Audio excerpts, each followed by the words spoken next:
Hello everyone, this is Raj and I am welcoming you again to my channel The Civil Network। इस channel में मैं आपके लिए लेकर आता हूँ civil engineering branch related videos. इसलिए अगर आप हमारे चैनल पर नए हैं तो हमारे चैनल को सब्सक्राइब कर लीजिए और बेल आइकन को हिट कर लीजिए, जिससे कि कोई भी न्यू आने वाला वीडियो आपसे मिस ना हो। और साथ ही साथ आप अपने फ्रेंड्स को भी शेयर कर दीजिए, जिससे कि वो भी देख सकें इन वीडियोस को। ये वीडियोस काफ़ी हेल्पफुल हैं सिविल इंजीनियरिंग के स्टूडेंट्स के लिए। ठीक है। So what we cover today, आज हम क्या क्या कवर करने वाले हैं। एक तो हम सबसे पहले प्लेन सीमेंट कंक्रीट और रीइंफोर्स्ड सीमेंट कंक्रीट के बारे में बेसिक थोड़ा देखेंगे। ठीक है, क्योंकि ये जो टॉपिक हैं ये आपको क्लियर होने चाहिए, इनके बेसिक डिफरेंस क्लियर होने चाहिए। साथ ही साथ हम देखेंगे formation of cracks in concrete due to load, कि जो लोड की वजह से कंक्रीट के ऊपर जो फॉर्म होते हैं क्रैक्स वगैरह, वो किस तरीके से होते हैं with the help of diagram की हेल्प से समझेंगे। और साथ ही साथ हम एक एक मैंने आप लोगों के लिए एक टेबल भी बनाई है जिसमें डिफरेंस किया है मैंने। So let get started.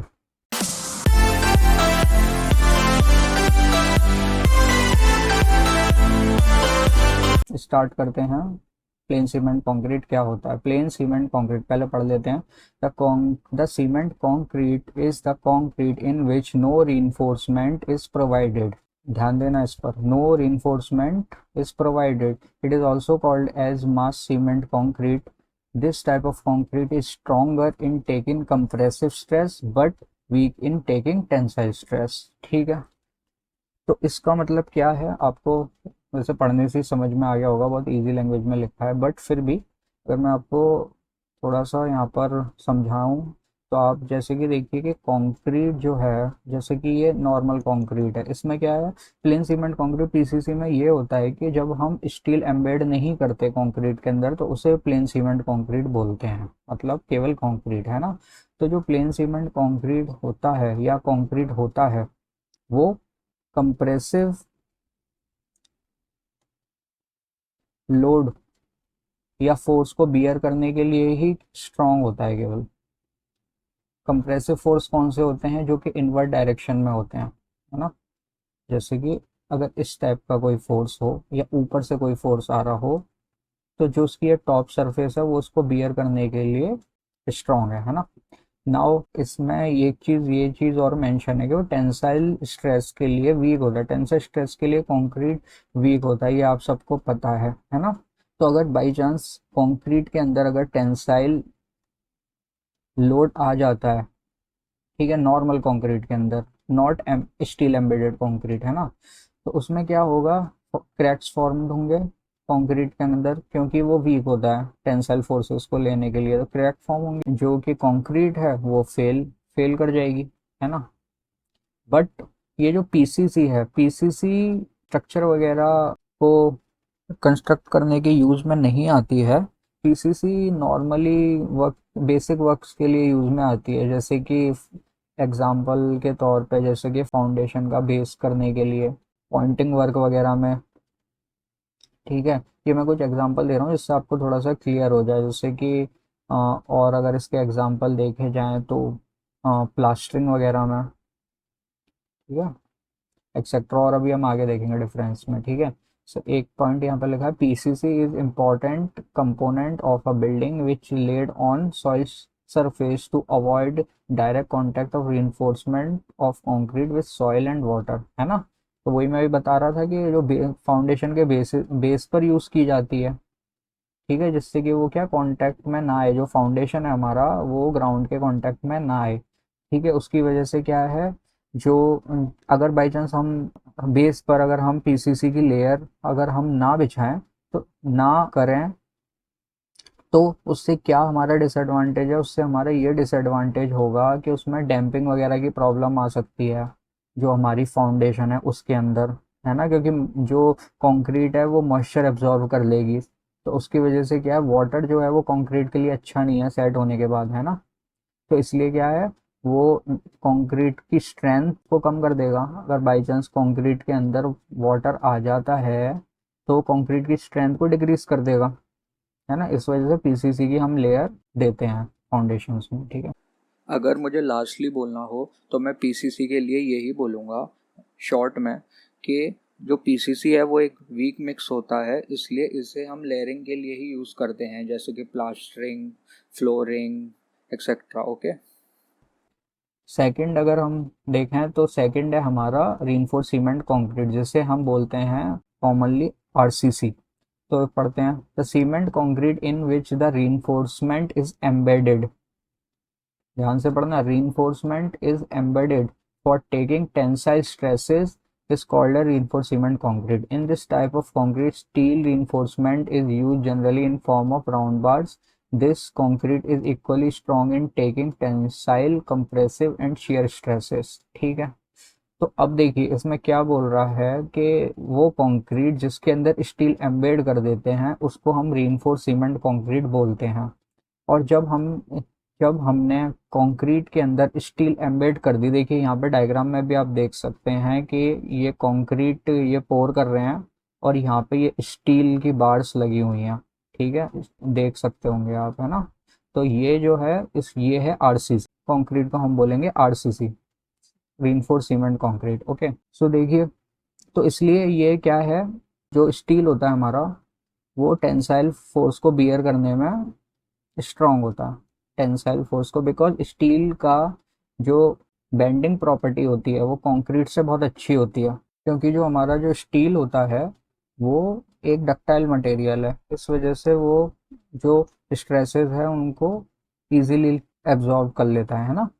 Where as अगर हम कंक्रीट की बात करें तो कंक्रीट हमारा ब्रिटिल मटेरियल होता है, इस वजह से वो टेंसाइल लोड पे फेल कर जाता है।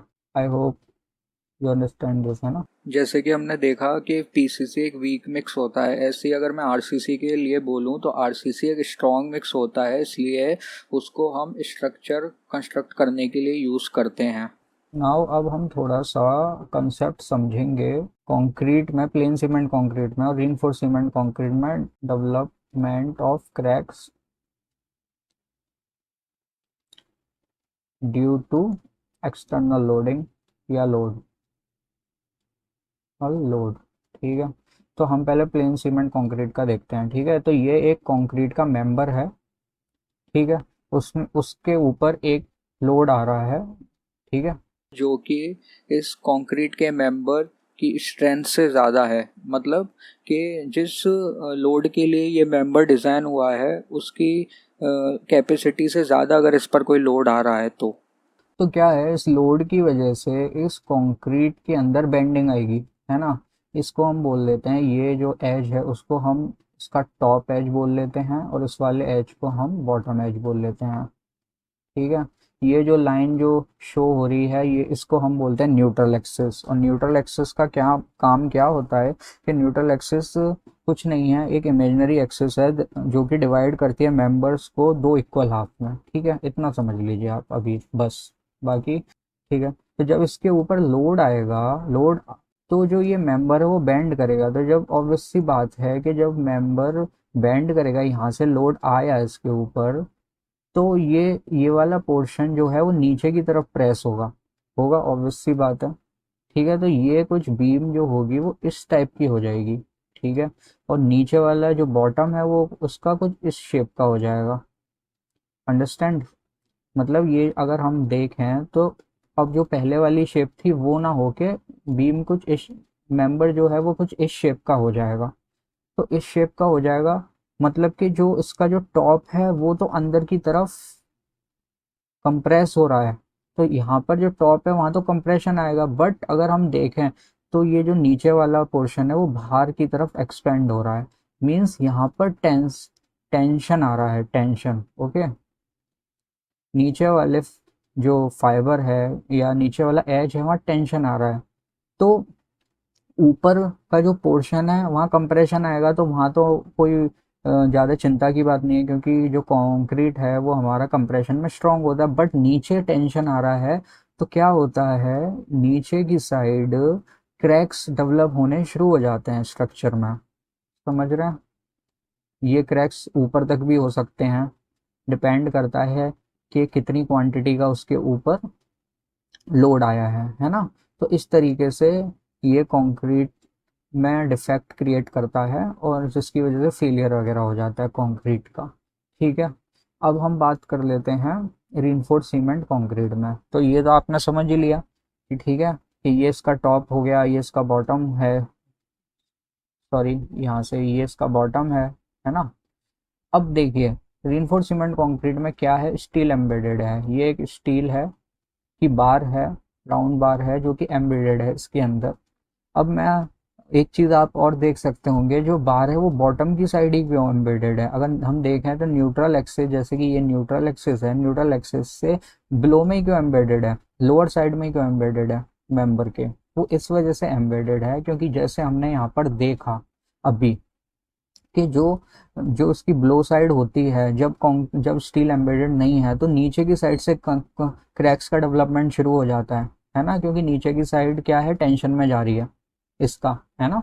समझे। इस वजह से जो स्टील है, जो कि हमें पता है कि टेंशन में स्ट्रांग होती है, इस वजह से हमें नीचे की साइड बचानी है ना कंक्रीट की, तो नीचे की साइड बचाने के लिए हमें जो स्टील है वो लोअर साइड पर देनी पड़ती है, जिससे कि जो स्टील है वो कंक्रीट को टेंशन में सेव कर ले। और ऊपर तो कंक्रीट स्ट्रांग है कंप्रेशन में, तो इससे कोई मतलब ही नहीं है हमको, ऊपर की कोई चिंता की बात नहीं है। बट नीचे जो चिंता की बात है कि नीचे टेंशन आता है, उसको अब क्या करेगा, जो जो स्टील होगा वो उसको सेव कर लेगा। समझ रहे हैं। तो इस वजह से जो आरसीसी है उसमें क्रैक्स डेवलप हल्के फुल्के अगर होंगे भी तो वो कोई माइनर हैं, उनको निग्लेक्ट भी किया जा सकता है, लेकिन उससे क्या है, स्ट्रक्चर फेल नहीं होगा। दैट्स वाई हमें आर जो जो बिल्डिंग कंस्ट्रक्शन वगैरह होता है, बिल्डिंग कंस्ट्रक्शन है, उसमें हम आरसीसी प्रेफर करते हैं। I hope you understand this और आपका थोड़ा कॉन्सेप्ट क्लियर हुआ हो। नाउ मैंने आप लोगों के लिए एक डिफरेंशिएट करके एक टेबल बना दी है पीसीसी और आरसीसी की। ठीक है। ये आप लोगों के लिए काफ़ी हेल्पफुल होगी, अगर जो बीटेक वाले स्टूडेंट हैं या डिप्लोमा वाले स्टूडेंट हैं उनके लिए ये क्वेश्चन डायरेक्टली पूछा जा सकता है। तो फर्स्ट पीसीसी का हमारा जो first stand for plane cement concrete, जो पीसीसी है उसे प्लेन सीमेंट कंक्रीट बोलते हैं, आरसीसी को रीइंफोर्स्ड सीमेंट कंक्रीट बोलते हैं। Second, composed of cement sand coarse aggregate and water. ठीक है, सबको पता है कंक्रीट किस किस से मिलकर बनता है, सीमेंट से, सैंड से, कोर्स एग्रीगेट जैसे ग्रेवल वगैरह और वाटर। बट इसमें आरसीसी में composed of cement, sand, coarse aggregate, fine aggregate, water and sometimes admixture in special cases। admixture वगैरह भी यूज़ करते हैं ना आरसीसी वगैरह में। Third, steel bar is not provided. Steel bar इसमें यूज़ नहीं करते, इसमें स्टील बार प्रोवाइड करते हैं generally use diameter size of 6 mm to 32 mm, है ना। जो स्टील बार का जो डाया होता है वो 6 mm to 32 mm generally use करते हैं। Fourth, can bear compressive load only. ठीक है, इसका can bear both compressive load और टेंसाइल लोड हमने देख लिया है ना दोनों के लिए। Most commonly use aggregate size 40 mm, fifth point.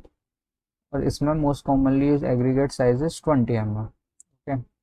Grade use PCC में कौन कौन से ग्रेड यूज होते हैं, M5, M10, M15। और आरसीसी में M20 and above, means M20 और उसके बाद वाले ग्रेड्स जो होते हैं M25, M30 ऐसे करके, है ना, जो और आगे जाते जाते हैं। इनका पीसीसी का यूनिट वेट जो होता है वो 2400 kg पर मीटर क्यूब होता है, और आरसीसी का यूनिट वेट होता है 2500 kg पर मीटर क्यूब। ओके। नाउ ये यूज इसके, है ना। 8 point, commonly use in flooring, plastering work, pointing work, repairing work, foundation basis और मास कंक्रीटिंग वगैरह में, है ना। But whereas RCC commonly use in construction of roof slabs, beams, columns, foundation, walls, staircase और भी dams, bridges, इसका तो हर जगह यूज होता है। Okay. So thank you everyone, see you in the next video. और यार लाइक कर देना वीडियो को और सब्सक्राइब कर लो यार चैनल को। Thank you.